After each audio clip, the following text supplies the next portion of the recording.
एक गधे पर सामान ढोने वाले से हुक्मरान और फैसला साज थे। मोहम्मद बिन इब्बी उम्रो गधे पर सामान ढोने का काम करते थे। एक रात जब वो अपने दो दोस्तों के साथ गुपशप कर रहे थे तो उन्होंने पूछा, अगर मैं खलीफा बन जाऊं तो तुम क्या चाहोगे? इनमें से एक ने बागात, घोड़े और सूना मांगा। दूसरे ने इसका मजाक उड़ाते हुए कहा, अगर तुम खलीफा बन जाओ तो बस मुझे गधे पर उल्टा बिठा देना। लेकिन मोहम्मद में बहुत हौसला था। इसने अपना गधा बेच दिया और पुलिस ने काम करने लगा, यहां तक कि तरक्की पा गया। जब खलीफा का इंतकाल हुआ तो मोहम्मद को नौउमर खलीफा के बेटे का सरप्रस्त बना दिया गया। अपनी बुलंद हमती और जहानत के साथ इसने सरप्रस्ती पर मुकम्मल इख्तियार हासिल कर लिया। सल्तनत को वुसअत दी, खिलाफत के तख्त पर बैठा और इसे अल-हाजिब अल-मंसूर का लक़ब दिया गया।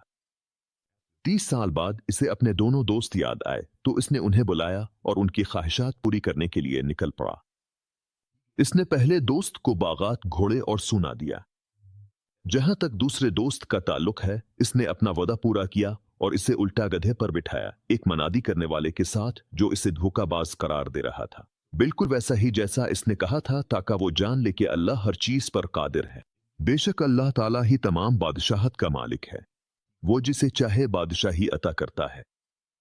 और जो लोग अल्लाह की कुदरत पर ईमान रखते हैं कि वो हर हाल को बदल सकता है, उनके लिए कुछ भी नामुमकिन नहीं।